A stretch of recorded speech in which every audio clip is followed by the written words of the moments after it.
Ano ba yan? Wala, gusto lang namin kumita. Charot. It's a parody ng ano eh. Para siyang, yung The Baklang Kanal Show kasi, yun yung vlog ko. So, ever since kasi lagi naman ako tinatawag na Baklang Kanal. So, that's my moniker. Inangkin ko na talaga yan simula pa nung bata ako. And then, nung may lumapit na sabi, alam mo parang kaya mong gumawa ng improv. Siyempre ako naniniwala, pero wala eh. Wala naman akong, parang sabi ko, start ka rin ako maniwala sa sarili ko. So yung basically yung gagawin namin sa The Baklang Kanal Show Live is, para siyang parody ng mga usual comedy concert, ng mga comedy improv. So, ayun, yung mga aabangan, yung mga kakanalan talaga. And maraming, ano ba yung mga napapansin natin na meron lagi sa mga usual na concert, sa mga usual na improv, sa mga usual na stand-up. So, parang gusto kong baliin siya in a Baklang Kanal Show way. So, ayun, yung mga pa-surpresa ako. Tapos yung mga dahilan kung ba't ako nag-viral before. Ayan, merong mga part doon. And of course, malaking part din nung show is kasama ko dito yung Ang Walang Kwentang Podcast family namin. Sila Direk Tonet, sila Direk JP, and yung Tong Inami. So parang ano din siya, love letter din namin sa mga ka-eme. And syempre sa lahat ng mga baklang kanal. Siyempre, ito ay produced by Happy Events with Direk DG. Wala siya ngayon, kada yun. Direk, I love you. Ayan. Siyempre, ang magtatanong ng mga kaibigan natin sa press, simulan natin kay Jojo Gabinete from PEP. Hello po. Hi, Ina. Hello. Magandang hapon sa'yo. First time mong magkaroon ng solo press con. Yes, dati ako lang yung nag-host ng ganito. Ganito pa yung pakiramdam na parang kinikiliti yung bedroom ko. Ina, gusto namin malaman kung okay lang sa'yo, kung yung tuloy mong pangalan, tapos saan ang galing yung Ina Evans. Oh my God, gala ko baka masulti na ako ng ICC nito ha. Charot. Ang totoo ko pong pangalan ay Paul. Dahil yung nanay ko po ay napaka-religyosa. So, gusto niya ako yung pangalan sa nagsulat sa Bible. So, Paul Maniaco, Kapampangan po ako. Ayun. Pero yung Ina Evans, yung Ina, galing lang po yun sa word na Dolphina. Yung character po yun ni Rufa May sa Marinara dati pa. Yes, kasi sobrang fan po ako ng Marinara before. Kasi parang sabi ko nun, grabe sobrang ahead of its time itong mga humor nito. And kahit fan ako ng Marina, nanonood din talaga ako ng Marinara dahil sobrang funny ni Ate Peachy. So dahil yung Dolphina, yung character niya dun na mermaid, ayun, Dolphina yung ginagamit kong username mga way back 2004 pag sumasali ako sa mga social media platforms dati. And ang haba kasi, so parang iniiksian na lang din ng mga nakikilala ko. Ina na lang kasi kung Dolphy naman, di ba parang hindi naman pasabog. Tapos yung Evans, nadagdag na lang kasi sabi ko, bilang bakla, dapat may apelido din yung ano mo, di ba? Lalo na dati pag lagi ka nanonood ng Miss Game, yung mga apelido yung mga bakla. So, naisip ko lang sa High School Musical, sobrang fan kasi ako ni Sharpay Evans, yung character niya doon. Na parang hanggang ngayon feeling ko wala naman talaga siyang kasalanan pero parang na-villainize siya sa show. Parang mas team Sharpay ako more than team Gabriele. So ayun, doon na naging Ina Evans. Tapos, ilang taon ka nung na-discover mo na talented ka? Ay, parang hanggang ngayon naman hindi ko pa po na-discover. Lagi ibang tao yung nakaka-discover. Siguro yung ano lang, yung parang naturally funny ako na napapansin ko na ay parang meron akong ability to make people happy. Siguro mga elementary pa lang talaga, clown jester na ako. Yung parang kapag walang teacher, pupunta ako sa harap. Parang gusto ko talaga lagi nagpapatawa.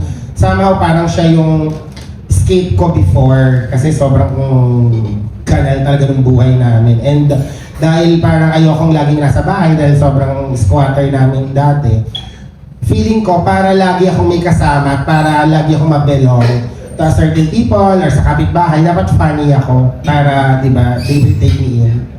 Natatandaan mo kung sino yung unang tumawag sa yung Baklang Kanal, tsaka bakit? Yes, it was my friend. Patay na siya ngayon eh, sayang. So, si Miguel Ruiz. He's a very handsome guy na friend ko na parang yung mga bago pa lang yung BGC. lagi silang gumigimik doon. Tapos, lagi akong nagsasabi sa kanya na, "Uy, dalhin mo naman ako doon minsan."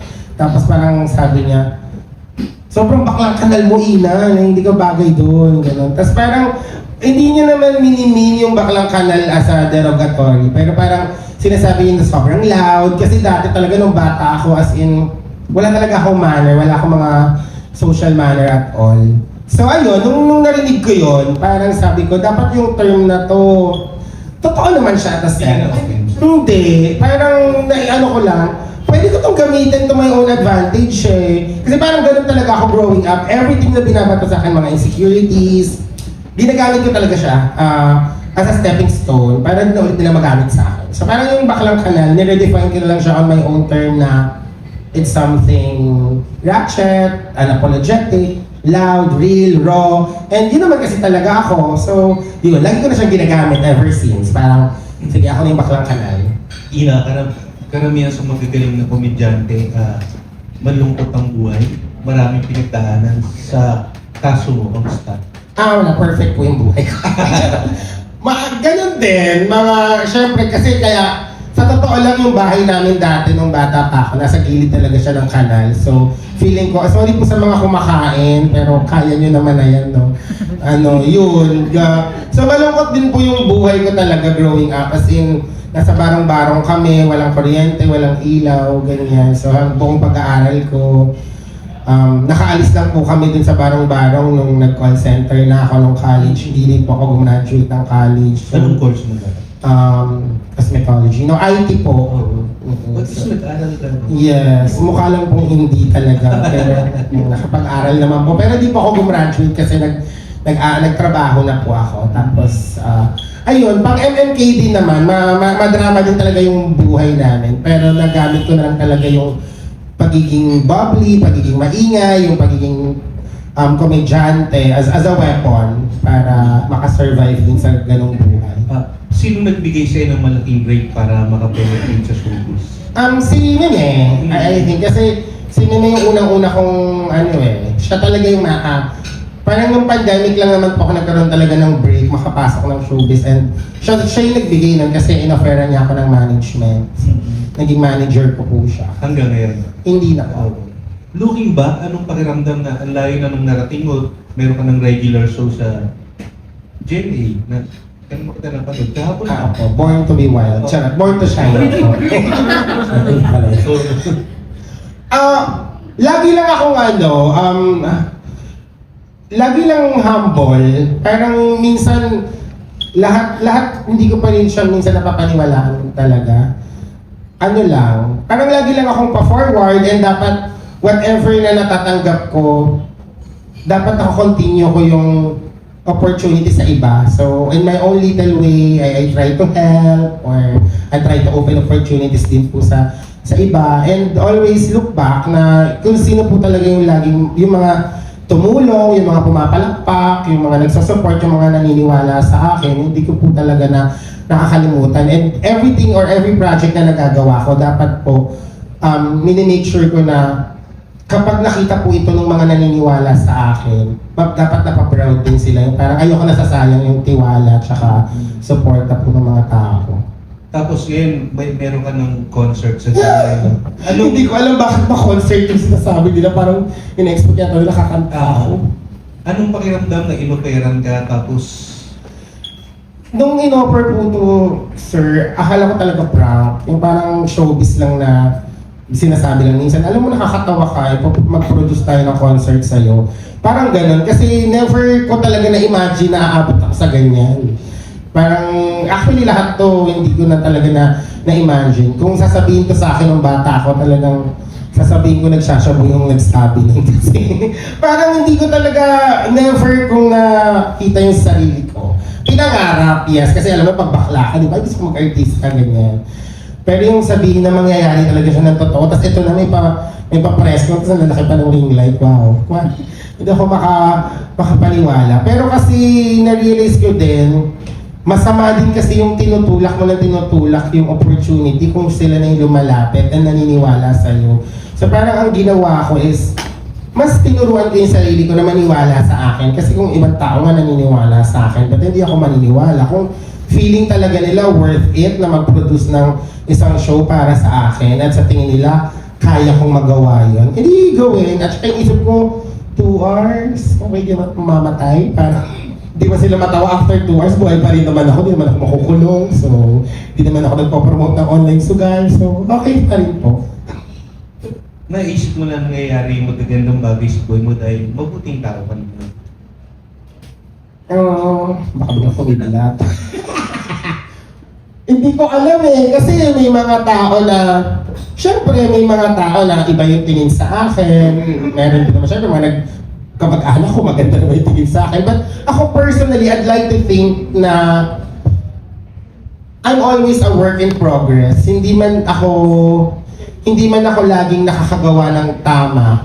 Pero yung puso ko, alam ko nasa tamang lugar siya most of the time. Parang kasi ako, gusto ko lagi tumutulong, gusto ko talaga lagi na masaya lang.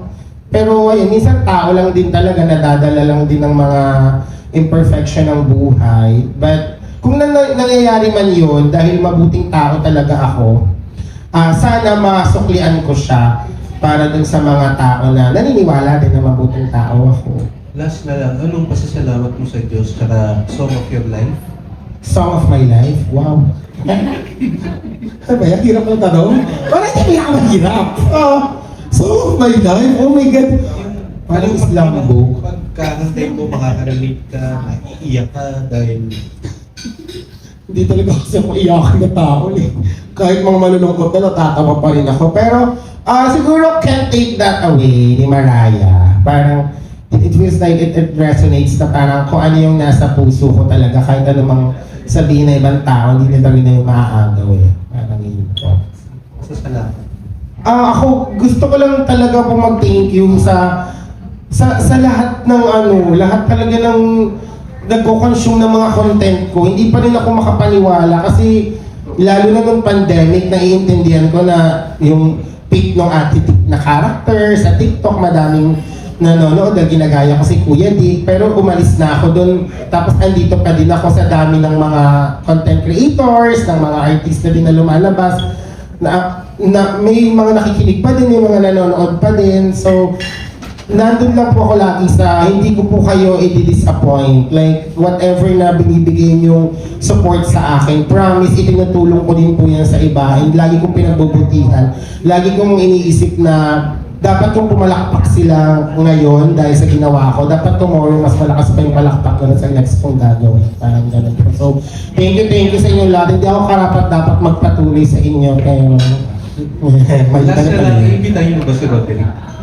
pwede ka naman po siyang i-invite, pero surprise pa po. Kasi hindi ko alam kung sino talaga yung mga i-invite ko eh. Baka si Meryl Streep. Thank you, Ina. Thank you po! And syempre, Ina, more than 50% sold out na rin. Ngayon, ano nga eh. Bilhin nyo na. Para maano yung poster na sold out. Kasi hindi ako nalang bibili. Ang next natin, si Ana Cerezo from ABS-CBN. Oh my God. Hello po kapamilya. Hello. Hello. Congratulations. Thank you, Mi. Na-mention mo si Mene, isa siya sa nagbigay ng... Super. May time ba na parang gusto mo nang sumuko, pero may nasabi bang advice sa'yo si Mene na tumatak sa'yo? Yes, actually nung kinuha niya pa lang ako eh, yung tanong ko agad sa kanya, bakit ako? Parang ganun yung conversation namin sa IG. Tapos parang sabi niya a long time ago daw merong naniwala sa kanya before. Tapos parang never niya pang nasusuklian yon sa tagal. So parang gusto niya yung i-pay forward through me. So tapos talagang, oo, as in, parang for a caliber of vice, para pulutin ako sa kanal. Ang bigat lang. Tsaka yung sinabi niya sa akin before, na lagi kami sinasabi sa iba kapag kunwari tumutulong ka nagbibigay ka ng opportunity sa iba. Lagi niya kasi sinabi niya sa akin before na maraming ilaw, malaki ang entablado, kasya tayong lahat. Tapos parang tumatak talaga yun. Hanggang ngayon, like, dala-dala ko yun na sinabi ni Meme sa akin na parang hindi mo kailangang maging maramot. Tapos parang kung may talent ka, may talent siya, kasya tayong lahat sa stage. Parang lahat tayo may spotlight. So, ang ganda lang niya na mantra sa buhay para kapag nag-work ka na, nagagamit ko siya ngayon na parang kapag kunwari nakikita ko na, oh, si ganito bago lang pero grabe ang dami niyang trabaho, papalakpak ka lang, di ba? Hindi para True. kasi parang yung para sa'yo dadating din. And ganoon din kapag meron kailangan ng tulong, hindi na para na, baka ma-upstage ako niyan. Parang lahat naman tayo may talent, di ba? At may mga audience na magko-consume. Sobrang daming tao. Imposible naman na iisa lang yung audience nating lahat. So, ayun. Dala-dala ko lang talaga siya hanggang ngayon. Pero paano mo nakilala si Meme? Sa content mo lang? Nagkikita na kami dati ni Mimi sa mga bar through common friends. Pero yung naging talaga kami, parang yun yung nag-offer siya was pandemic lang noong 2020 dahil Content. napanood niya yung sagutan namin nila Ate Juliana at ni Ate Francine sa nung pandemic. Ayun, napanood niya. Nag-guest ako sa gabing-gabi na Vice sa vlog niya. And then, ayun. After na siguro mga ilang araw, nagtanong na siya kung may management ako.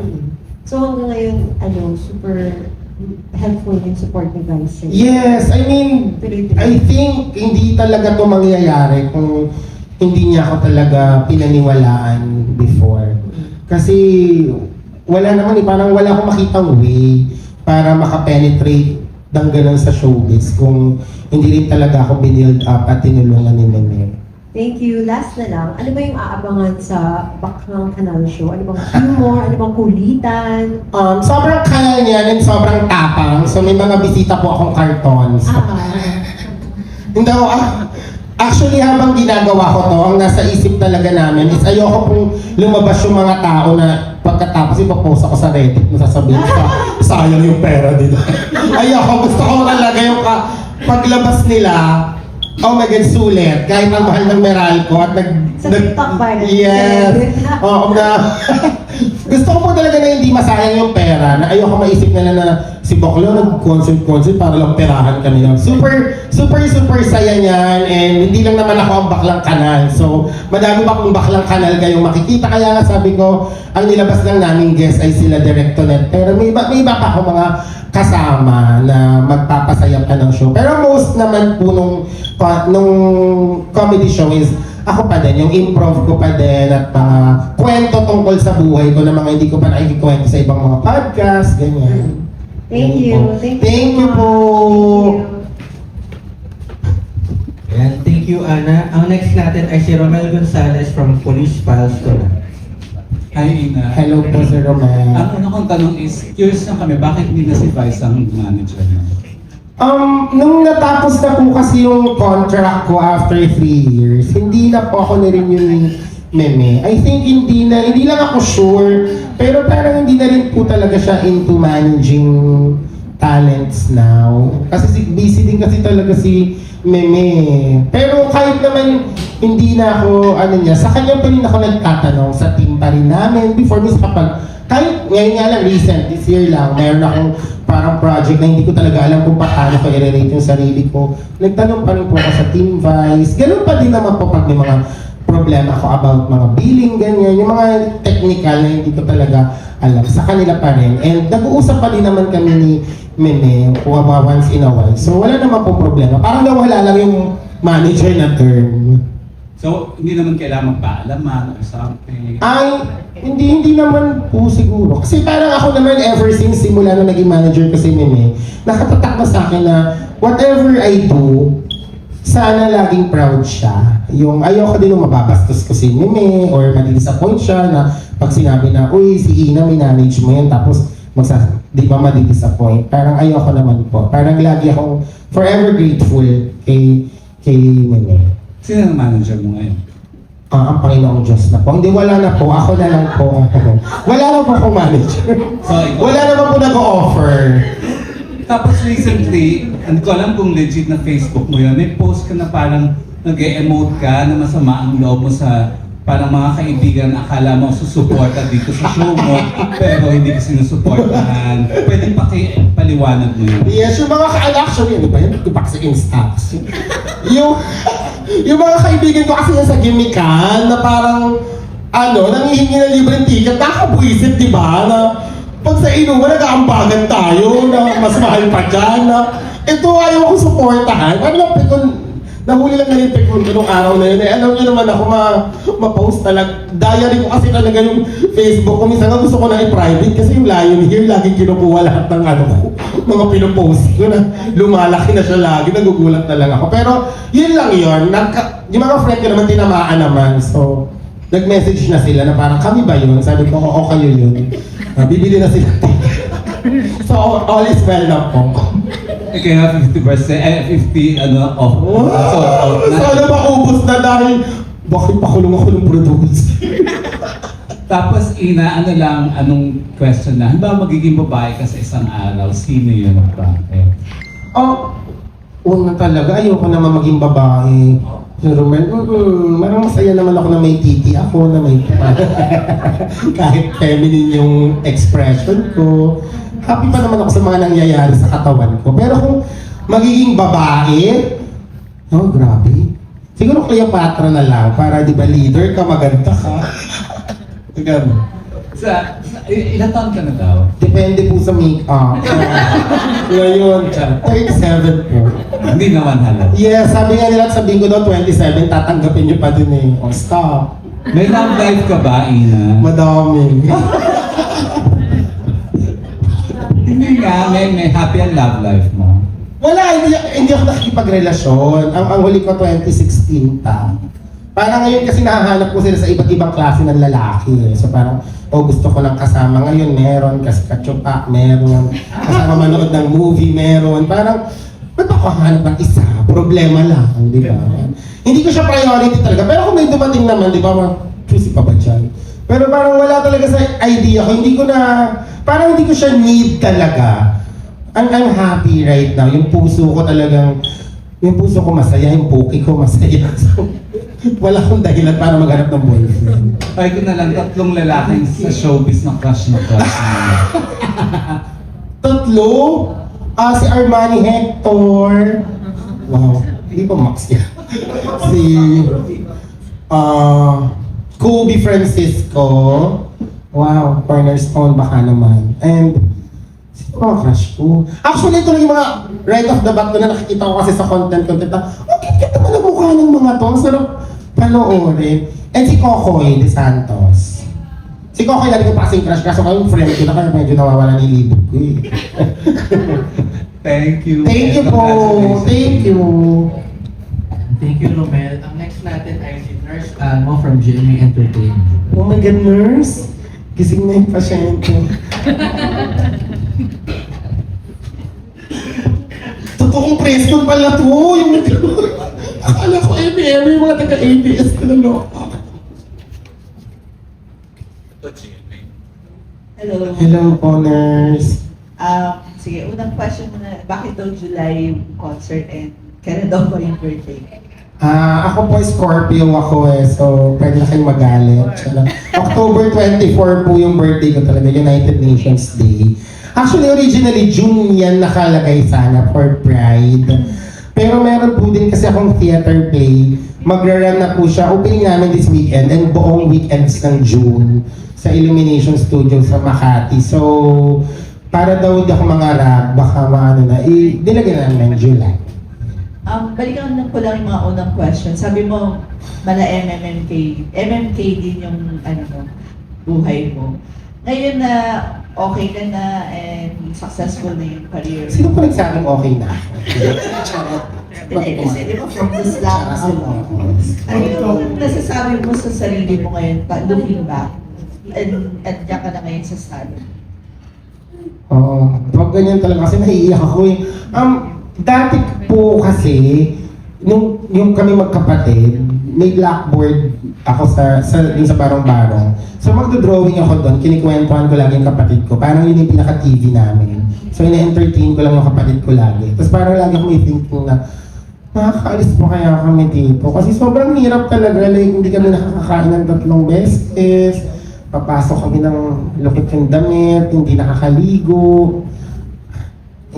Tapos yung nanay ko iigib ng tubig sa bombero kasi yun yung water namin kasi libre yun. Tapos, so parang kung lumalaki ka sa ganung klase ng environment, feeling mo wala nang labas eh. Ang hirap talaga. Pero yung nanay ko kasi noon, lagi niyang sinasabi kahit walang baon kami, pumasok ka. Kasi kailangan maging matalino ka dahil yun lang yung way para makaalis sa hirap na to. And tumatak talaga siya sa akin pag paggabi nasa ilalim ako ng streetlight sa kanto ng street, doon ako nagbabasa, doon ako gumagawa ng assignment. Nauubos yung oras ko pa kahit minsan kahit walang pasok, nasa library ako. Ang hilig ko magbasa, naglalakad ako hanggang SM Santa Mesa para nasa National Bookstore. Hindi ako mas nagbabasa ako ng mga libro doon. So, looking back, pag tinitignan ko yun ngayon, buti na lang hindi kami nag-rugby nung bata kami. Ganun yung naiisip ko, parang buti na lang yung nanay ko, yung tatay ko, pinupush kami mag-aral dati. And I think napakaganda nung, palamura lang talaga yung mga parents ko kasi siguro mahirap na sila, di ba? Pero yung tinuro nila sa akin na mag-aral ako ng mabuti, feeling ko inaani ko siya ngayon. Na parang kasi hindi naman ako yung epitome ng sobrang ganda, di ba? Yung maganda lang ngayon. Pero yung parang nag-aral kasi ako before. So parang sabi ko kahit naman hindi ako naging artista, nakapagtrabaho naman ako, nakaalis naman kami doon. So ang sarap niya lang balikan kasi nung bata ako, hindi ko talaga na-imagine na makakaalis kami doon. As in. So ako, gusto ko sana living testament ako para sa mga iba pang baklang kanal na baka nakita din nila ako, lalo na ngayon sa panahon ng social media, napapanood nila ako. Gusto ko lang din na makita nila na, makakalabas ka dyan. Huwag ka lang magra-rugby. If I may ask lang, ano na yung reaction ngayon ng parents mo, especially yung mom? Hindi pa rin niya naiintindihan. Old school kasi yung nanay ko so hindi niya nagigets yung mga, minsan maglalakad kami, tapos may magpapapicture, di niya gets. Sabi niya, bakit? Pero siya, excited siya. Lalo na ngayon, sobrang excited niya, nanonood siya lagi ng Deal or No Deal. Kasi sobrang favorite nila. Nasa Amerika na kasi sila ngayon. So, lagi nilang inaabangan. Hindi pa lumalabas yung episode na naglaro ako. But, I think, so sobrang proud lang nila. Minsan sila pa yung magme-message. Wala ka bang bagong show na pwede namin mapanood? So, ang saya. Paano sila nakarating sa US? Nag-aeroplano po. Kasi po yung kapatid ko, may family na po yung little sister ko na nakapangasawa po siya ng AFAM. So, siya po ang aim high Pinay. Hindi, talagang mahal nila isa't isa. So, nung nagkaanak na po sila doon, actually nakapetition po kami tatlo, pinetition. Pero yung parents ko lang po yung na-approve, nakapending pa po ako hanggang ngayon. So nauna na sila. Actually, mabilis lang yung process, parang February sila natanggap, November umalis na. October last year umalis na po sila. Yes, hindi talaga God knows, talagang lahat to hindi ko alam na mangyayari sa amin. And lastly na, lagi ka lumalabas sa feed ko, sa Facebook. Lalo na yung mga social relevant issues na mga post mo. Hide nyo na lang po. Buti hindi ka nag-hesitate na gawin yung mga post na yun. Especially ngayon nakilala ka na, celebrity ka na. Diba? Kasi po una sa lahat, yan po yung pinaka-ayokong maisip na parang feeling ko yung pagiging artista, another trabaho lang siya, another profession lang, pero hindi na parang artista na ako, hindi na ako magpost ng ganyan-ganyan. Parang ayoko nung ganun yung pa-showbiz talaga. Parang gusto ko, the Baklang Kanal is always there, and kung paano naman ako binahal, dahil loud ako, outspoken ako, ayoko bigla na ako sobrang, sino ko dyan, bigla na lang akong mayaman. Parang hindi ko talaga bet. May mga bagay. Actually ngayon, hindi naman na lahat pinapatulan ko like before Meron na lang talaga minsan nahuhuli yung pitik ko. Pero hindi na kasing lala. But I will always be outspoken kahit ano naman pong mangyari talaga. So, ayun. Pasensya na pong sa mga Kasi ba parang prone to bashing daw pag gano'n?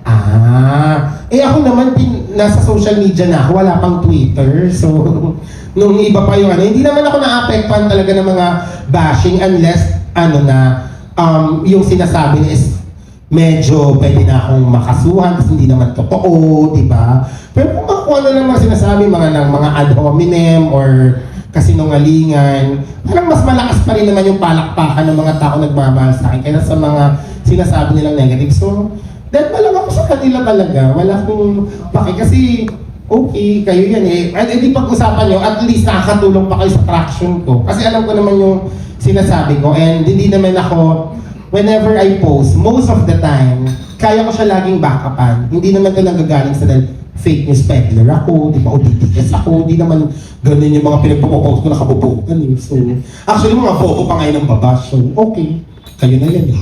To be fair, kaya siguro may mga bash. Mas lumalabas ka nga sa video. Yes, and okay lang po. Sabi ko, pag nag-comment kayo dyan, lalabas ulit yung post na yan. So, thank you po. Hindi ko na kailangan magbayad ng 65 pesos per day for the post, di ba?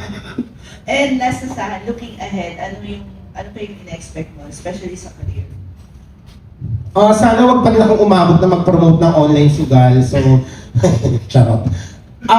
May nagsabi po sa akin, balak daw nilang gawan ako ng pelikula next year. So, sana wag lang lip service. Hindi, parang, yun, siguro starring movie. Wala pa akong film eh na, marami na ako nagawang film, pero wala pa akong film na ako yung bida, ganyan. Yan, siguro sariling talk show, ganyan. Anything lang naman na, connected pa din sa mga ginagawa ko ngayon. Kasi, ang happy talaga, pakiramdam ko hindi ako nagtatrabaho. So, ayun lang. Thank you din po. Next natin si Rose Garcia. Hi, Rose. Pasabog ka naman dyan sa highways. Kapit ka na lang, te. Ano ba dapat katabi ko dito? Hindi na. Sagad. Hindi na dumating. Hello, congratulations. Thank you po. Pero una kong question, hindi ba tinatanong kanina, kadami ang tanong about Dubai is, would you like him or her, I don't know kung anong pronoun niya, to be your guest? Ako personally, parang mas gusto ko po na nasa audience na lang si Meme. Parang ayoko munang gamitin yung mga ganong klase ng connection. Kasi syempre, si Meme na yun eh. Parang ayoko po na, ay, parang pupunta sila dahil kay Vice, diba? Parang gano'n. And gusto ko na mapanood niya ako kaysa yung nasa backstage siya na magpe-perform doon or maggagawa na. Siguro, kung gagawin ko siyang guest, pag may messaging ko lang si Meme for me, gano'n. Pero ayoko na siyang paghunin pa. Pero sinabi mo na ba sa kanya? Hindi. I-invite mo na ba siya? Sinabihan mo na ba siya bumili ng isang caravan ticket? Hindi po. Sino sa June ko palang sasabihin kasi sobrang, nag-start na po kami ng ticket selling second week ng May, I think. So, nung nagpo-promote po ako, tapos itong 50% na nakabili, mostly, wala pa po ako talaga nahihinga ng tulong ng mga kaibigan na celebrity, wala pa po ako napag-post, hindi ko pa po na-message isa-isa talaga. Plano ko po ngayong June ko sila iisa-isahin na bumili at manood. Kasi, nagre-rehearse din po ako nung theater na gagawin.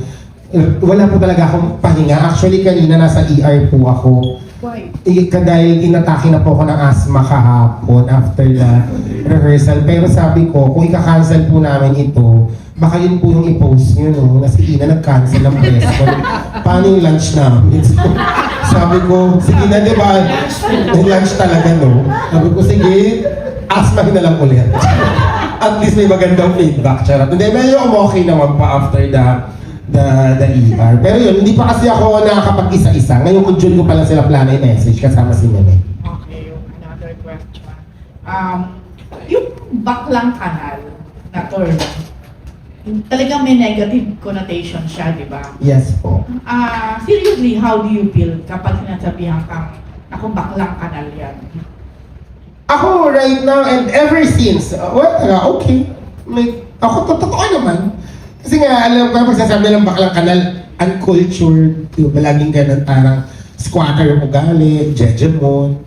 Yun naman talaga ako. So, parang ang akin lang, I can really use this as something else. Parang it could not be all that bad. Diba? Parang, sige, di baklang kanal na ako, pero I'm gonna show you kung ano talaga yung isang baklang kanal. So, yun yung ginagawa ko, like every day of my life na, okay, ganito yun. Totoo, maingay siya, pero maingay ako na may laman. Parang ganun. Matapang ako na nasa lugar. Parang ganun na lang po na, okay, unmannered ako. So hindi ko talaga alam kung paano gamitin kung sobrang dami kutsara dyan sa harapan ko, anong gagawin ko, di ba? Parang no pretense, parang ganun. Just, hindi ko po kasi niro-role na maging role model or maging citizen na biglang mapupunta sa front page ng mga Metro Magazine ng Family Asia, di ba na? Wala naman akong ganung pangarap na tinitignan ako lagi kang tama. Kasi parang ang hirap nun pag people expect you to do all the good thing all the time. Parang napaka-plastic niya for me. So, ako, kung ano lang talaga ako, yun lang. And I think yun yung minahal ng mga tao sa akin. So far, na mga pag sinasabi nila parang kaya ka namin gusto Ina kasi nga, like, wala kang pake. Kahit nga ngayon, kaya sinasabi nila na, Ina, celebrity ka na, hindi ko talaga siya nararamdaman. Ang tingin ko sa mga tao, kaibigan ko lang din, kainuman, kakosa ko, na ganun lang. So, para tawagin akong baklang kanal, it's okay for me. Magbabago din yan, magiging yan, baklang banal. Sige ba? Gusto mo ba? Next year, next show. Magbabago ako ng religion. Gusto ba tawagin baklang banal? Kung galing sa'yo, Miss Rose, hindi ako papalag. Ayun. Next, sa mga comedians, marami tayo lalo na sa mga stand-up comedians. Although ikaw nakatawid ka na, ngayon, artista ka na nga na matatawag. Paano mo naman sinesafeguard yung mga investment mo, asset mo, gano'n? Kasi diba, sometimes hindi mo alam when it will end. Or mayaman na ba si Ina? Baka mag-offer ka pa ng insurance, Miss Rose. Gusto mo ba? Pwede naman. Actually, ako po, dahil alam ko yung pakiramdam ng walang-wala, ayoko talagang nag-aaksaya. So, hindi po ako maluhong tao. Hindi ako yung parang, oh my God, naka-Louis Vuitton siya, magtatrabaho ako ng madami para bibuild ako niyan. Hindi ako mahilig sa mga designer items, luxury items.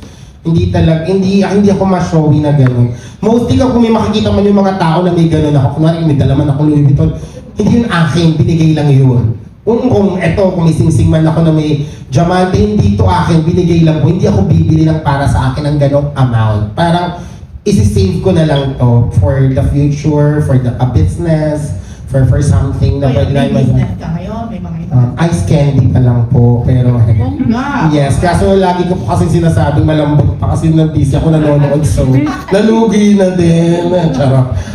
Ganun po, tapos lalo na meron kasi akong pamangkin ngayon, so parang ayoko siyang lumaki na parang pagdaanan yung pinagdadaanan namin. So actually right now, nandun po kami magkapatid sa nilalamanan namin yung savings niya sa pag mag-aaral na siya. Parang gusto ko pag lumaki po yung pamangkin ko si Summer, okay lang yung buhay niya na parang meron ng enough funds para makapag-aral siya, ganun. So parang andun ako, feeling ko may anak na ako eh. And di ka ako aksayador, kahit mga ngayon, pag umaalis kami magkakaibigan, ambagan pa rin kami talaga. Hindi ako yung pa-showy na, artista yan, siya na yung ay bakit mo kayo? Okay na yun. Pare-pares tayo nagtatrabaho. So, ganun po. Tapos ayan, may insurance din para mahirap na, di ba? Gusto mo pa na additional? Ano ba yan? Nakiklaim ba yan after 5 years kahit buhay pa? No, last question ko. Ilang beses mo binanggit yung hindi ka i-endorse ng online gaming, di ba? Una, may pinapatamaan ka ba dito? And second, ano yung stand mo nga dun sa mga celebrities na alam nating malalakas ng influence pero patuloy na nag-endorse ng online game? Ang pinapatamaan ko po talaga, yung mga Pilipino na wag na kayong magsugal. Kaya gusto ko laging naririnig nila sa akin, lalo na ng mga followers ko, na hindi ko yan ipopromote. Para makita nyo na may mali sa online sugal. Kasi kagaya po ng sabi ko sa isang podcast with Ate Tuesday Vargas, wala namang po sigurong tao yung pinanganak na ang pangarap niya ay, oh my God, paglaki ko gusto kong maturuan lahat ng Pilipino maging sugarol. Na gusto kong mag-promote ng online sugal. So parang hindi siya prinsipyo. Parang ako po kasi, hindi man ako perfectong tao, pero karamihan na ginagawa ko sa buhay talaga nakabuild sa prinsipyo at integridad ko. Parang lagi akong, walang-wala na ba? Wala na po ba akong ibang pwedeng maging trabaho? Kasi hindi po talaga tama yung online sugal. Ang dami ko pong nakikita. And Maraming talaga nalululong dahil yung bansa po natin is a third world country at bukod pa doon, mas marami po yung mahirap kaysa mayaman sa Pilipinas. At yung iba talaga, wala na silang makapitan at talagang naniniwala sila. And ayoko po maging instrumento at maging part na may nanonood sa akin tapos naniwala siya dahil Pedro, hindi ko kakayanin, hindi po kaya ng konsensya ko. Again, akin lang po yun kasi nga yung iba naman po nagpo-promote, hindi ko rin alam kung saan nila ginagamit yung pera nila. Baka yung kinikita nila, pampaaral ng iba, nasa foundation din, pampasweldo. Iba-iba po yung dahilan eh. Ako lang po ito. So wala po akong pinaparinggan. Ako lang, gusto ko lang mag-influence. Baka may iba pa na content creator, may iba pa na iengganyo na mag-promote. Ako lang eh, wag na. Parang tumulong naman tayo. May iba pang trabaho. Meron pa po talagang ibang trabaho. Parang yun yung iniisip ko eh. Kasi nakakalungkot po talaga yung mga jeepney driver na kapag stop, nag-scatter. Yung mga estudyante na sa GCash. Ang sad po na ulul yung mga kapwa natin sa sugal. Dahil yung iba talaga hindi na nakakakain at nababaon-baon sa utang. So, yun lang. Ikaw, may nag-offer na talaga sa'yo na. Meron na po, apat na beses. Hindi ka nasilaw dun sa lapi. Hindi po. Kasi sabi ni Amor Powers, madaling mabulag ang taong nasisilaw sa pera. Wow. Parang si Amor Sino ka dyan? Powers. Yes. Akala mo talaga barkada kasi Amor. Ayun. Okay, thank you. Pero tama ka dyan. Thank you po. Nakita ko din yung mga post mo, naka-align ka naman. Naka-align, no? Oh my God. Nakakatakot.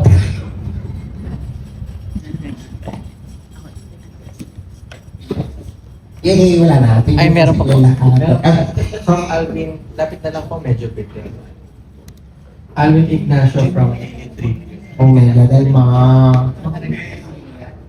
Grabe tanghaling tapat pinapunta ka pa nila. Yes, At what ma'am. age mo na-realize na you're gay? Sino ang una nakala? Mama mo, papa mo? Pinag-usapan nila ito sa bahay. Yan ang malungkot. Wala akong mga coming out story na ganyan. Nakakainis. Wala akong entry. Kasi pag mahirap ka, wala na kayong time dyan. Oo, parang alam na lang nila bigla. Ang bakla.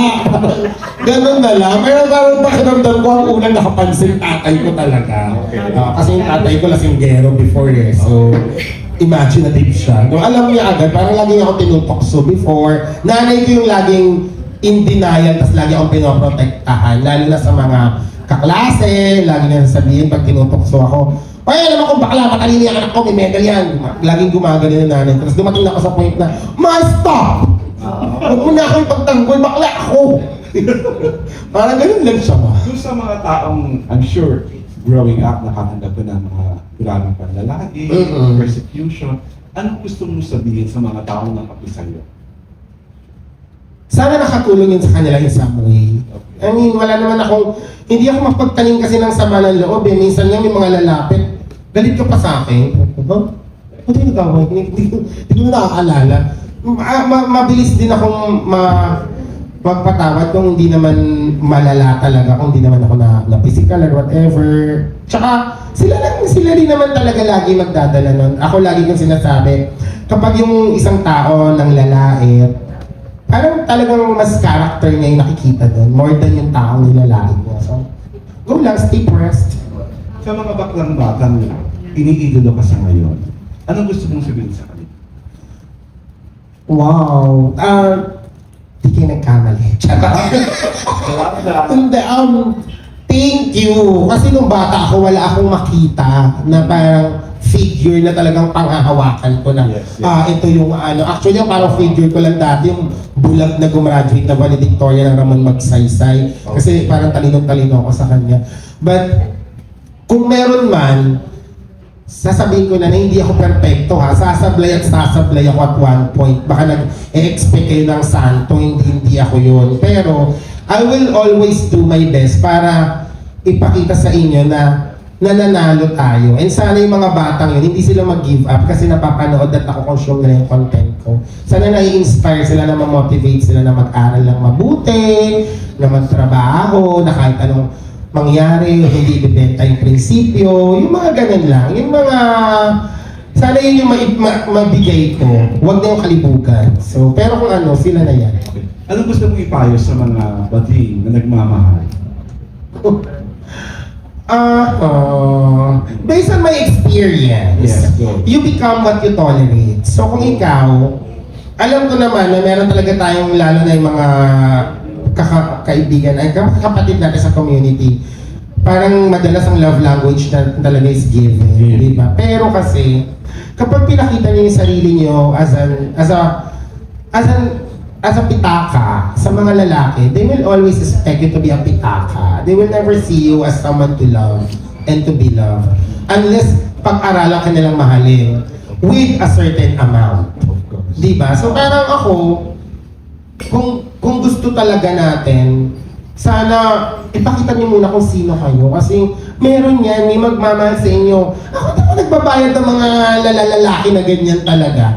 Pero di ba, at alam ko hindi rin ako yung standard ng ganda, hindi rin ako nagmamaganda. Pero totoo, madami talaga akong lalaki for the reason that pinapakita ko kasi na pwede nila ako maging kaibigan, pwede nila ako mahalin, pwede nila ako maging kakampi.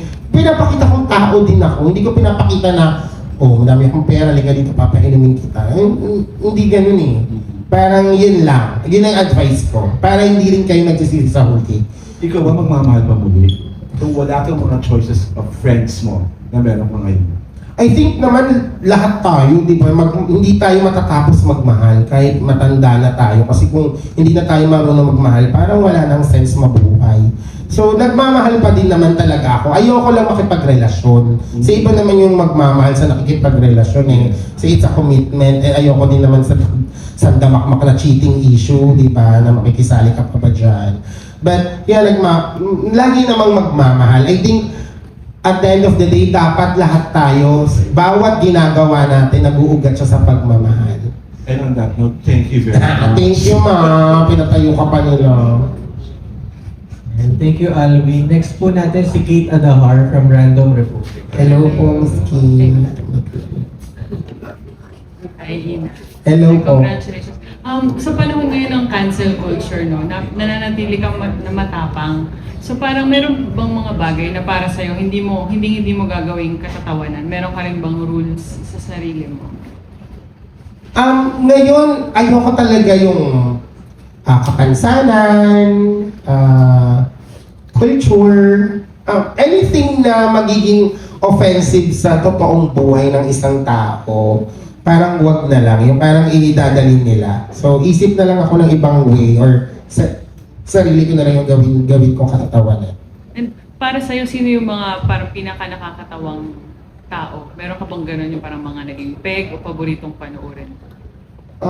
Siyempre dalawa agad ang naglaging top of my mind kasi Meme at si Kuya Dick. Kasi, I mean, lalo na kay Kuya Dick dahil I grew up talaga na nakikita siya. Yun yung sinabi ko sa kanya when we meet na iba ka, Kuya Dick.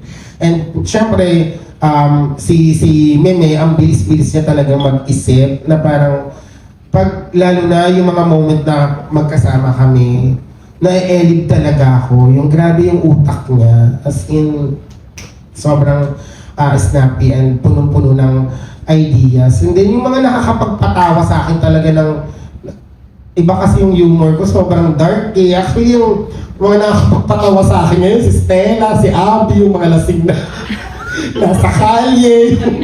Mga yun sobrang raw. Yung hindi talaga filtered. Which is, I think isa sa mga itatakal ko din sa Dabaklang Kanal Show Live na ano ba talaga yung mga nakakatawang comedy. Kasi nanood din ako ng mga stand-up.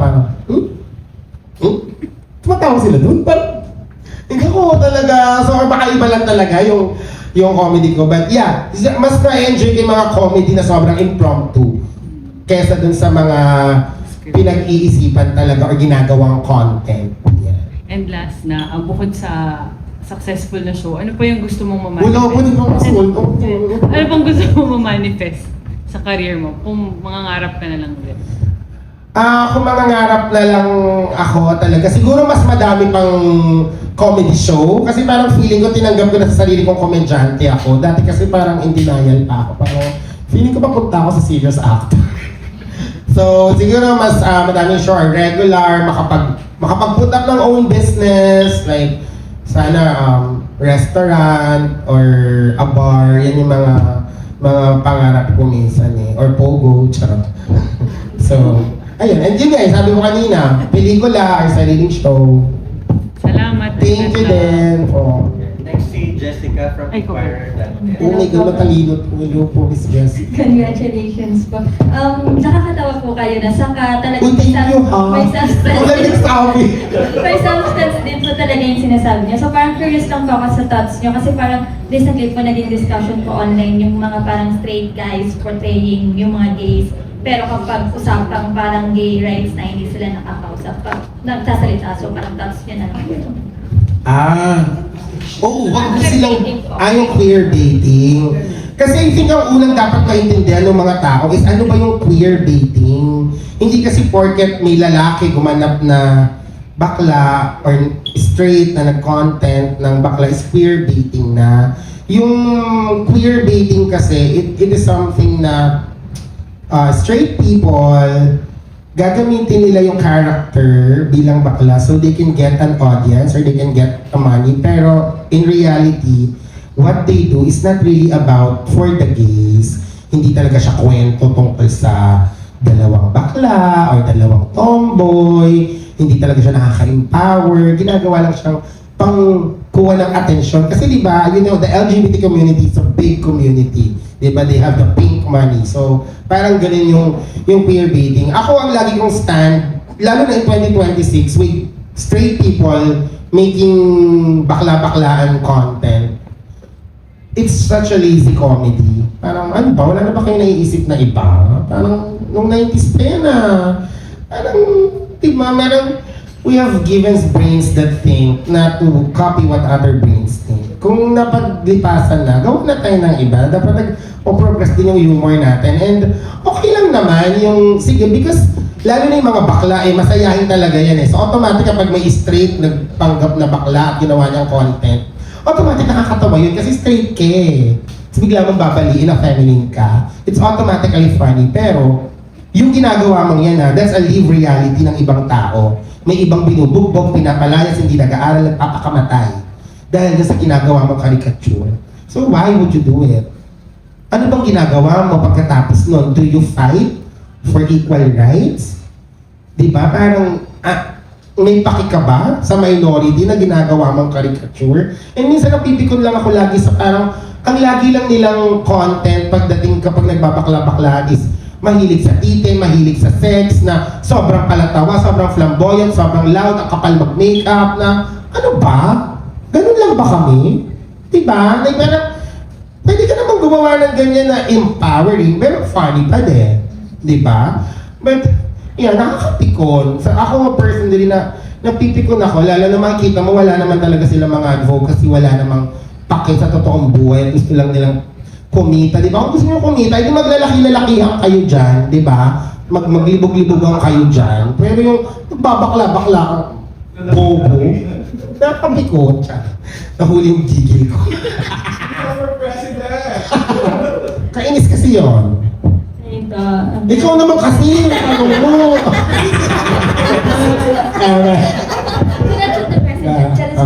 Last na lang po, kasi Pride Month ba? Parang ano na lang po message niyo po sa the LGBT community?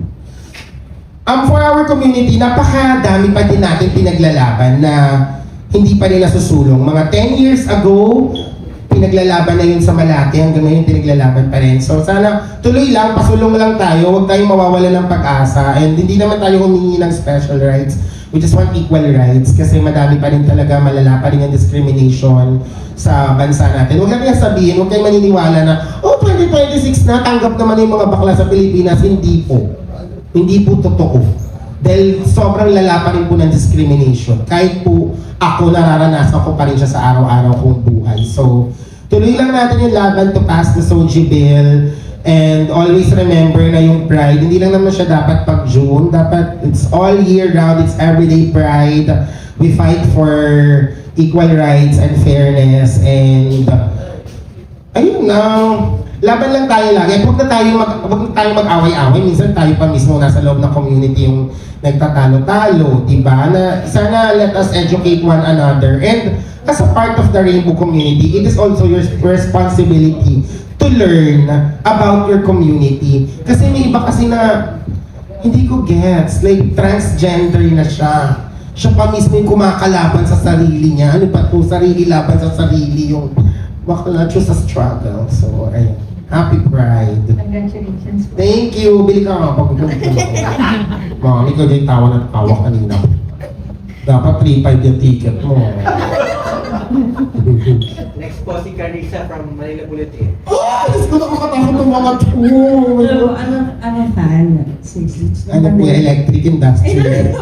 Big fan ng ano lang po. Thank you So, po. kanina kasi na-mention mo na one of your dreams is magkaroon ng talk show. So, if you're given a chance to have your own talk show, sino yung parang gusto mong first line of guest?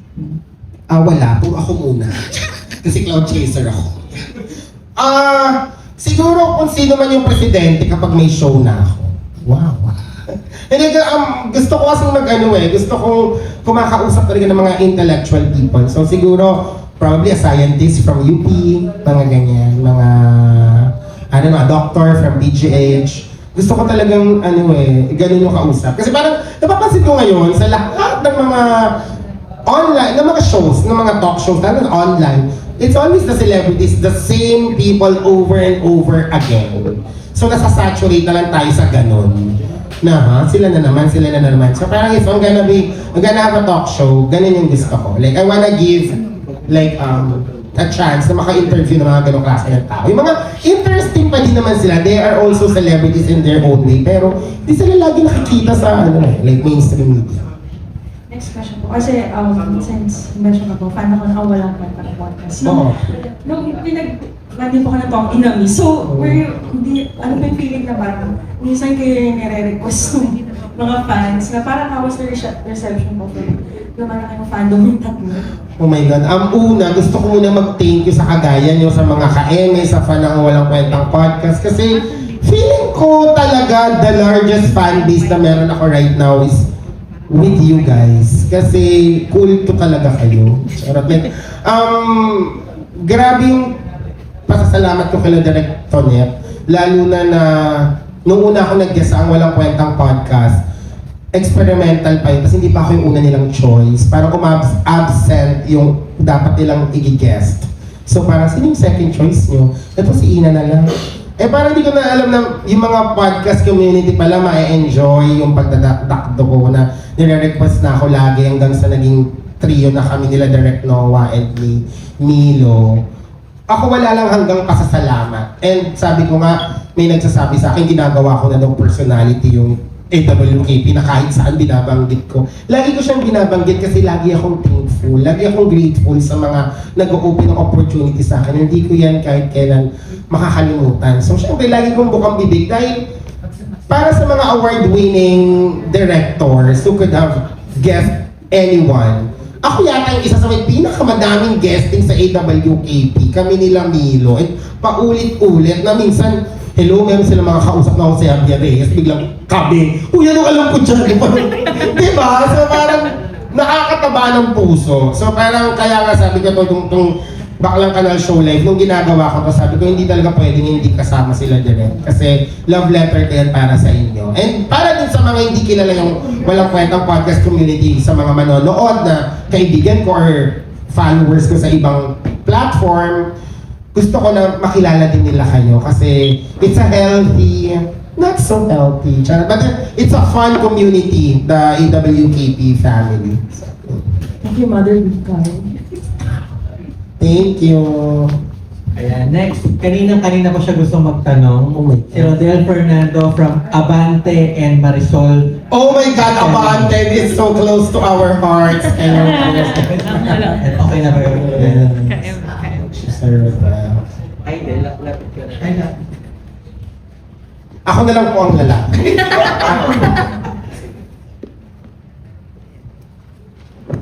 May connect yung tanong ko dun sa mga nagtanong kanina. From pagiging kanal, nasaan na ngayon si Ina Evans? Una, kay Manay. Ay, gutter. Mapanghi pa din.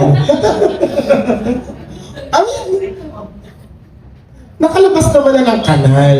Well, siguro nasa, ganun, gutter nga pala.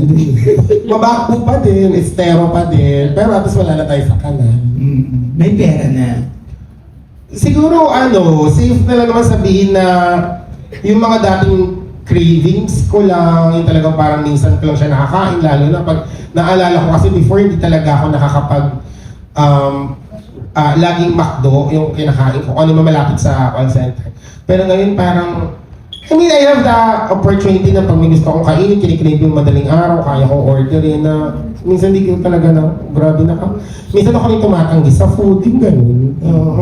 Hindi lang nga siguro nasa point ako ngayon na hindi na ako nagugutom. Kasi growing up, lagi akong gutom. Sa career, made ka na ba?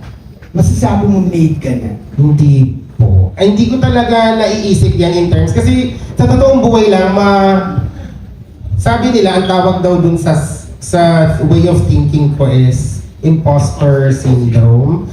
Pero kasi for the longest time, lagi talaga akong gano'n, na parang ang liit ng tingin ko lagi sa sarili ko, like, someone is always better than me, na parang bakit ako, mas magaling yun, mas maganda siya, mas laging may ganun akong pakiramdam, kaya ang baba ko lang mangarap, ako dati ang pangarap lang makalabas ng squatter, it ends there, parang ganun, wala akong mga long-term plan, so even now, hindi ko sinasabi na I'm made, kasi hindi naman talaga, parang nagkakataon lang na I'm lucky na hindi ako nawawalan ng work, na nagtutuloy-tuloy yung work. Actually, nung isang takot ko nung hindi ko na manager si Meme, sabi ko, oh my God, baka paano to, wala nang magmamanage sa akin, baka, parang feeling ko nun para akong bata na, hala.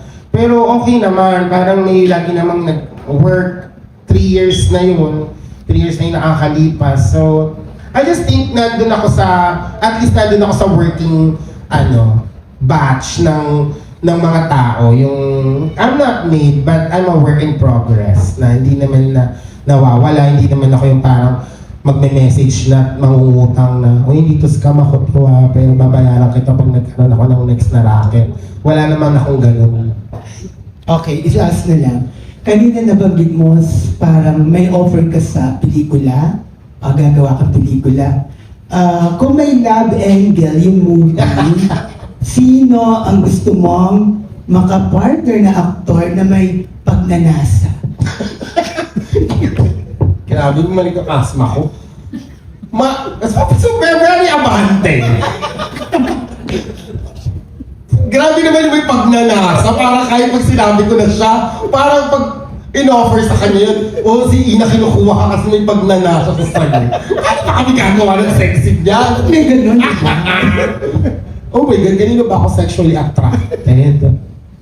Ang hirap yung tanong din ng abante.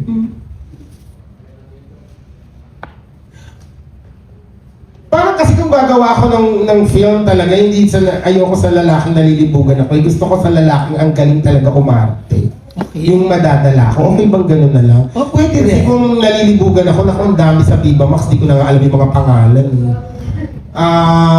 Ang gusto ko talaga na maka-work si Jello, si Elijah Canlas, kasi galing na galing talaga ako. He's my friend and iba talaga yung range and ang galing lang ni Jello. So parang it's gonna be fun and a dream come true kung makaka-work yung friend ko. Kahit ka-love team ko siya, ganyan. Hindi naman papalag si Miles, yan ako nang bahala. Yeah. Okay, thank you. Thank you. Grabe, ang hirap nun, no? Thank you, Rodel. Inasaan ka sa Maynila? Yung sinasabi na kanina. Sampaloc, kung saan isang Duraba. Ano yung ma-describe mo doon sa buhay mo doon? Sa Sampaloc, madumi, masikip, puno ng pangarap.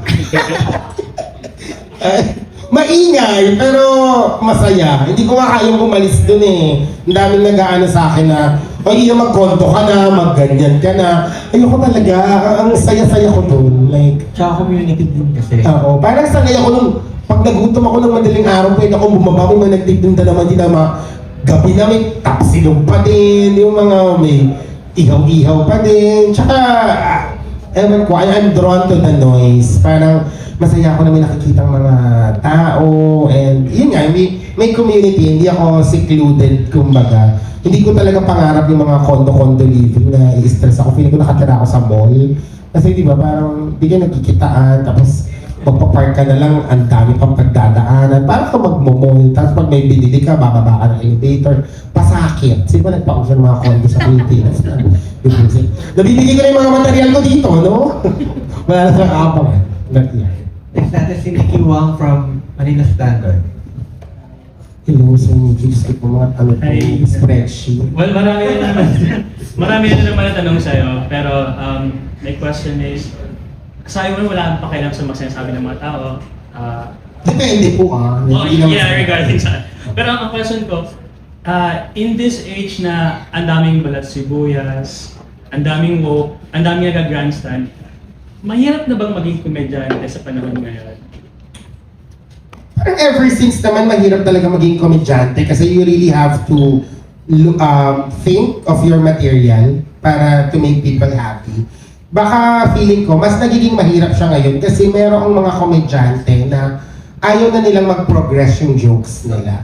They don't wanna think anymore. So ano yung kinalakihan nilang mga joke, ito pa rin gusto kong joke hanggang ngayon. Parang recently lang may nakita akong ganyang joke sa isang after party ng isang premiere night ng pelikula. Nag-stand up sila sa harapan and then the jokes were like about iba't ibang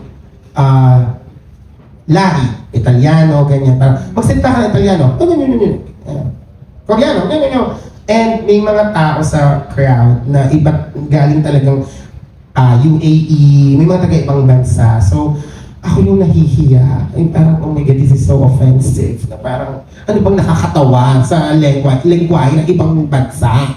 Di ba? Wala naman. So, parang ganon. Hindi naman sa nagmamagaling ako, pero hindi ako nahihirapan in terms, kasi nga sabi ko, yung pagpapatawa, personality ko talaga siya. Kasi minsan kahit paggising ko, yung sarili ko ginagawa kong katatawanan. Talagang minsan, pag tingin sa sarili ko, sino ka dyan?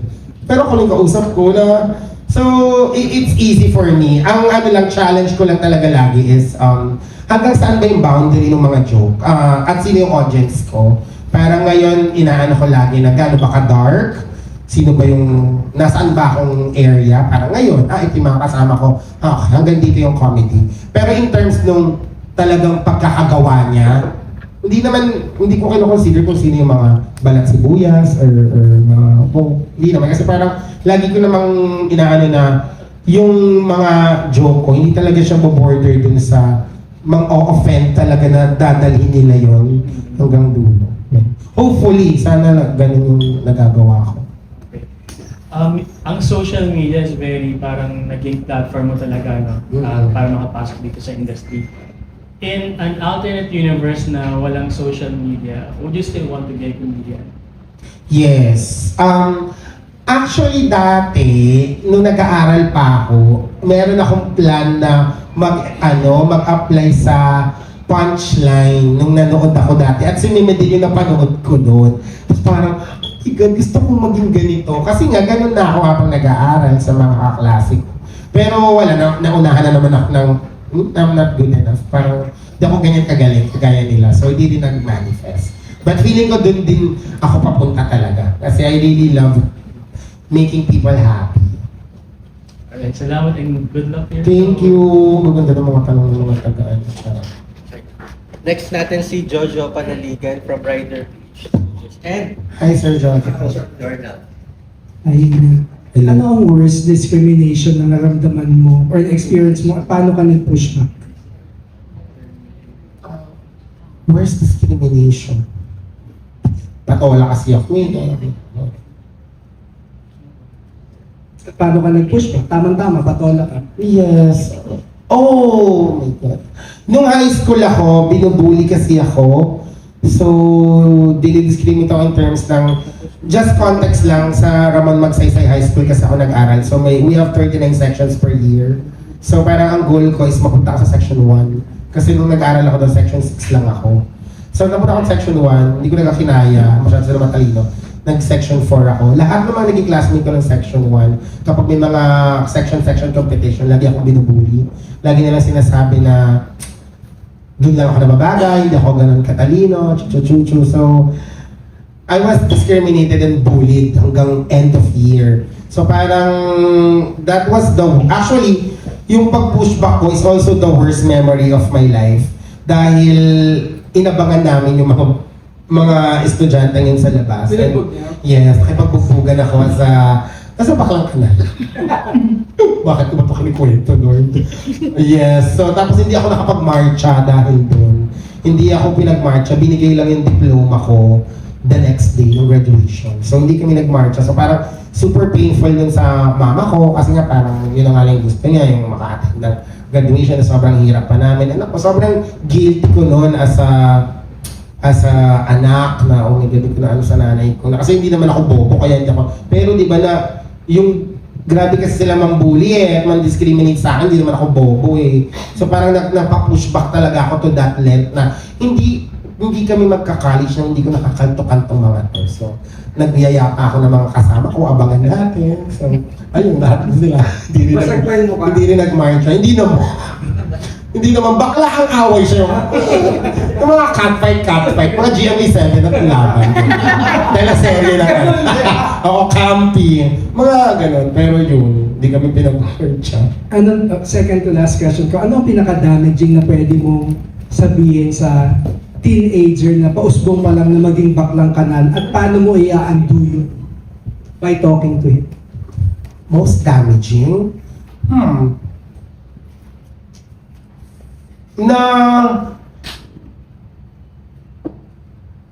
What do you mean na most damaging? Na parang Scar siya for life because of the words na narinig niya from pero kailangan niya marinig. Kahit hindi, tapos kung makakausap ka din niya, paano mo i-reverse yun?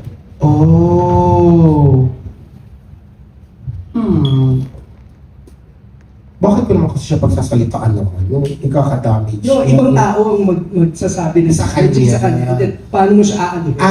Okay. Siguro ang masasabi sa kanya, feeling ko kapag kunwari, bading ka, lagi naman sasabihin, pag bading salot, malas, or di ka tatanggapin ng lipunan, malilimitahan yung trabaho mo, lalo na pag showbiz, di ba? O wag kang lumabas na bakla, mababawasan yung role mo, di ka tatanggapin. Feel ko mga ganon. Pero ako, to like counter that is, ang taong talentado, ang talent, it's genderless. Di ba? Maging bakla ako, maging lalo na kung aktor ka, or kung anumang trabaho mo, di ba? Huwag kang maniniwala na isi-shrink ka ng mga tao dahil lang sa sexuality mo. Parang wag mong hayaan, di ba? Kasi di ka naman magiging inferior kung di mo rin sila papayagan. So, I think ganon. Kasi parang ganon din ako eh. Last question ko, ano pa ang tigasin kay Ina Evans aside sa nakikipagbubugan? Titi ko po. Ano ba tigasin? Hindi na ako tsaka hindi yung tigasin for me. Parang sabi ko sobrang, kung mababalik lang ako doon, parang, baklamas ka nga dyan.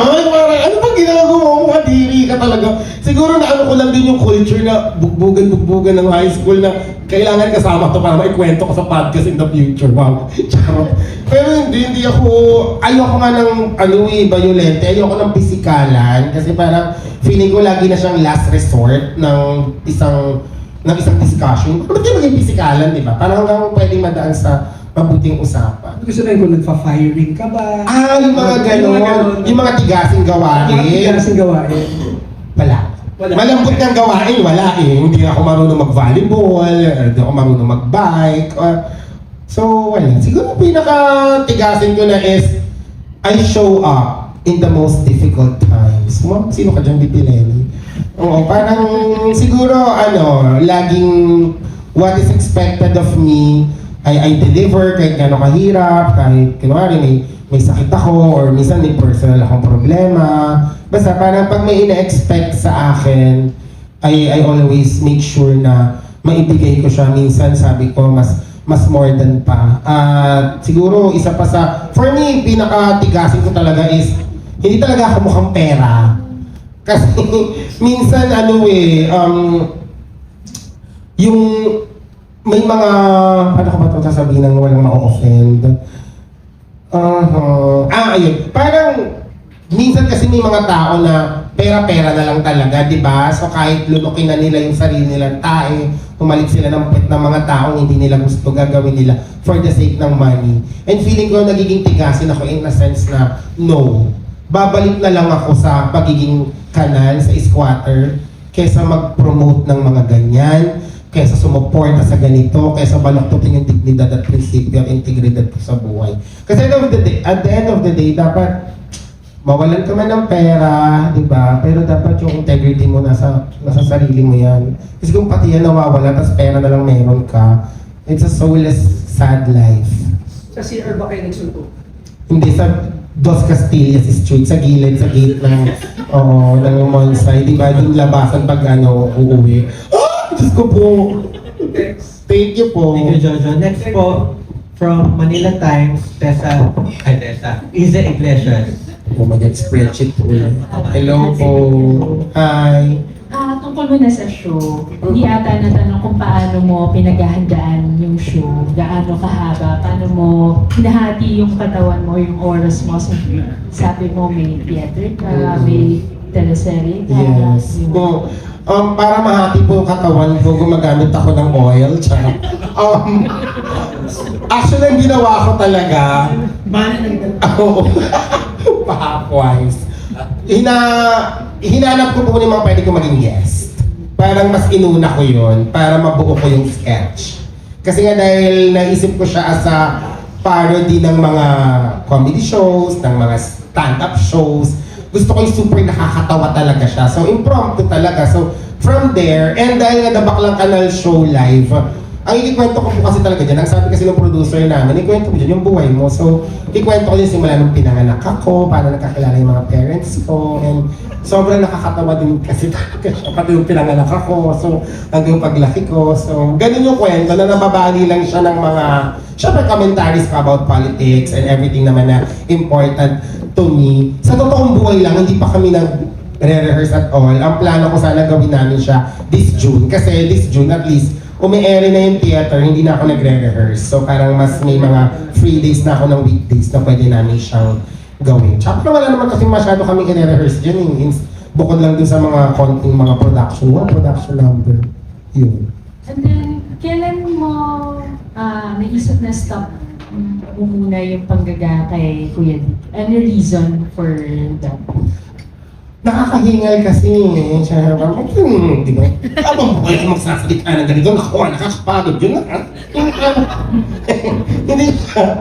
Hindi ko minsan nalilimitahan yung mga gusto kong sabihin. Especially nung ginagawa ko yung character ni Ate Dick sa TikTok. Tapos ang ginagawa ko, nare-replyan ko ng mga comment. Minsan may mga tanong, hindi ko talaga siya masagot ng buo ng gustong naiisip ni Ina because may mga words and nuances si Kuya Dick na kailangan, yun yung mga mag-e-end na salita. So parang nung in-stop ko nung campaign. Kasi nung nag-campaign 2022, talagang hindi ako nakapag-social media. Hindi ako nakapag-upload sa vlog, hindi ako nakapag-TikTok. Tapos parang after the campaign, natanggap na akong host ng Pi channel sa ABS-CBN. So, nag-start na ako sa Pi. Tapos parang inisip ko na nun na, I wanna concentrate on hosting. Gusto ko talagang matuto mag-host kasi it's a fun thing to do. So, hindi na ako nakakapag-upload. Tapos nung bumabalik-balik na ako, parang feeling ko, nalipasan na yung era nung Ate Dick because feeling ko kaya siya nako-consume before dahil pandemic. Eh, hindi naman na pandemic nung tumatagal na 2024, 2025, parang lumalabas na yung mga tao. So parang hindi na para balikan ko siya. Kaya ako nire-require na lang ulit, kunwari, minsan may teleserye, kagaya dati sa Black Rider, kailangan Ate Dick yung boses mo dito. So gagawin ko na lang na gano'n. At saka, inaasma talaga ako ng ubos yung awig ko. Sa show ba, lalabas ba si Ate? Yes, andyan si Ate Dick. Baka mamaya si Kuya Dick din. Karton siya. Lastly, host ka, nag-acting ka, nag-perform ka, ano yung gusto mong makilala ka sa career mo and also as a person, ano yung gusto mong makilala as Ina Evans sa mga tao?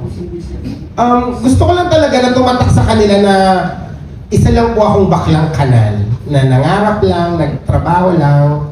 Yun lang, wag na nila akong makita as komedyante or artista or ano. Makita lang nila ako na isang baklang kanal. O okay na yun.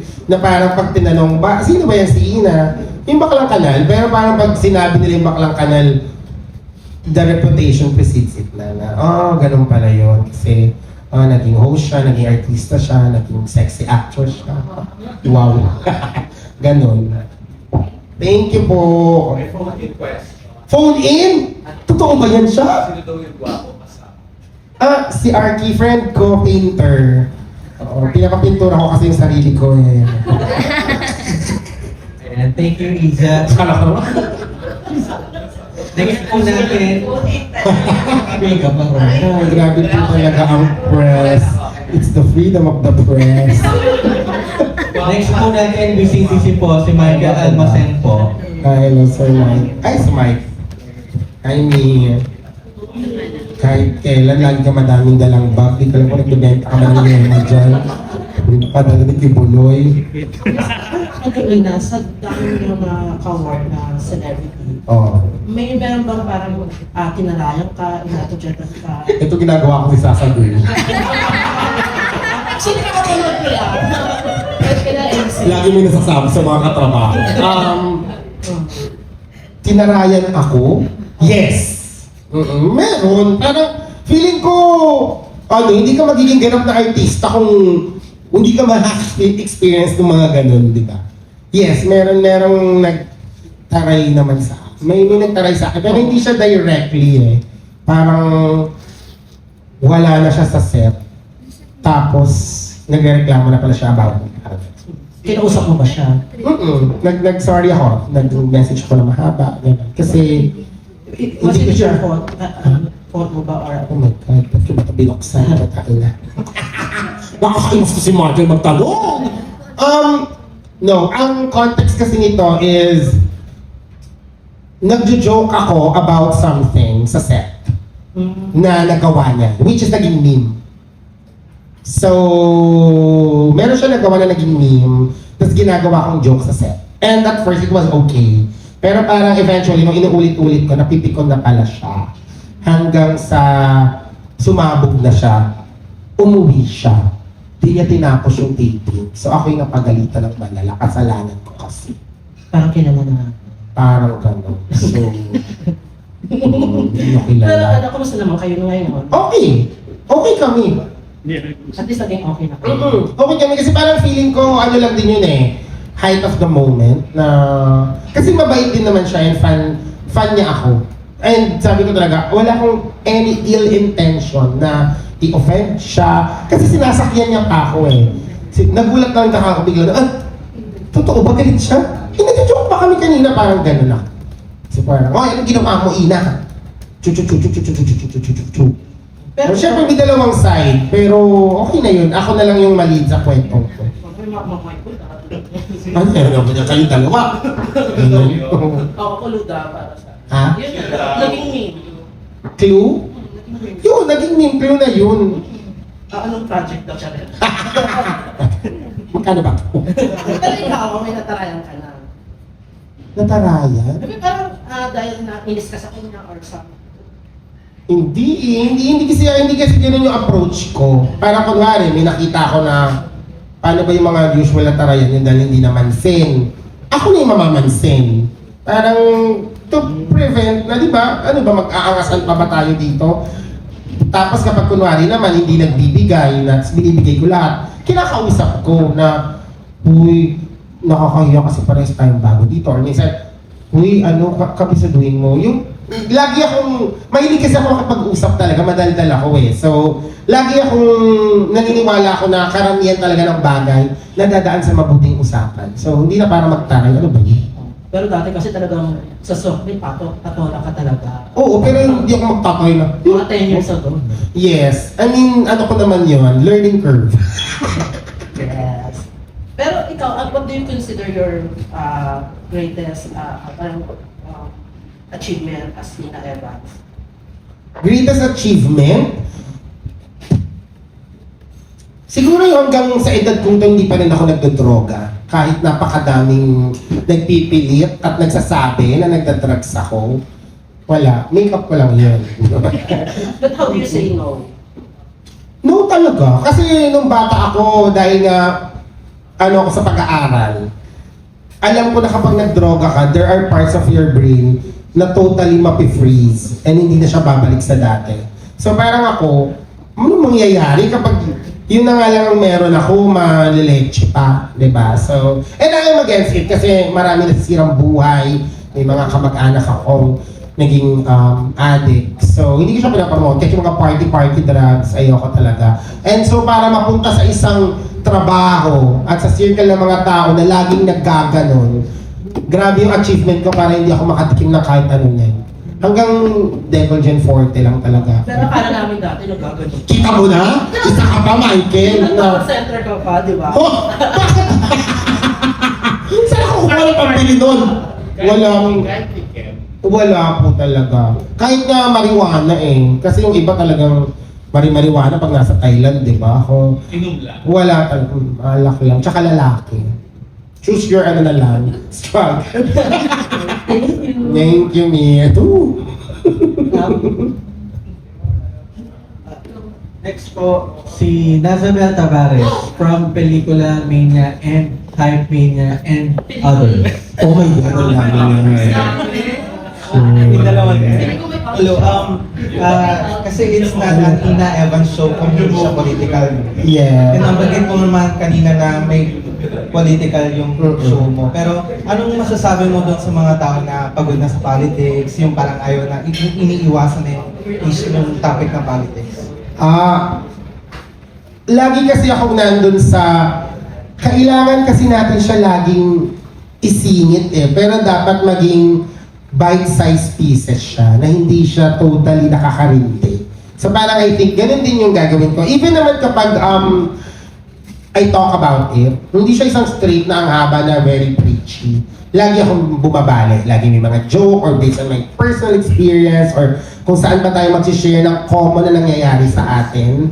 Tsaka natin siya ipapasok. Kasi din naman kita yung flow na oo nga no, di ba? So same din with the comedy show, ipapasok-pasok ko lang siya. Hindi siya yung parang may isang buong segment na puro political. Parang magugulat na lang kayo na gago tong si Ina nilagay dun. Or gago to, binanggit yun. So, nasa politics na tayo. Ano masasabi mo na yung drama sa politics ngayon mas maingay kaysa sa drama na napapanood natin sa TV? Nakakaboko lang. Kasi parang nangyayari talaga yung lahat. Kasi ang ibig sabihin lang nun, mas madaming bobo sa Pilipinas. Kasi sila yung nagluklok niya ni, di ba, nadadamay tayo. Parang nalulungkot ako sa estado ng bansa natin na dahil sa sobrang dami ng mahirap, ang bilis-bilis nilang mauto. And dahil mahirap sila, kapos din sila sa edukasyon. So parang biktima din sila ng isang malaking sistema, kaya hindi rin natin sila kalaban sa totoong buhay. Kasi di rin nila alam eh, ang masama pa yung iba, binabayaran. Siyempre, mahirap sila eh. Kung yung mayaman nga tumatanggap ng online sugal, ano na naman ako.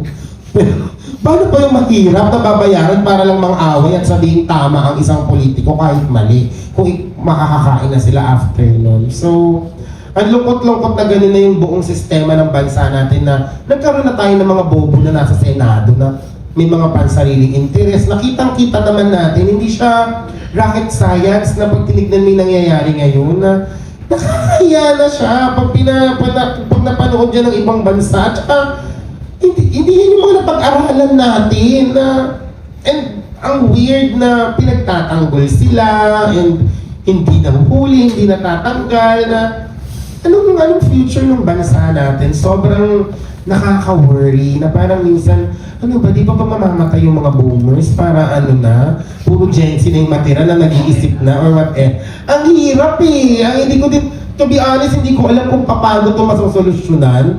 Basta ako, dapat lang firm tayo kung ano yung totoo, kung ano yung tama, ipagtatanggol dapat natin yun. Dapat, let us continue fighting the good fight of faith.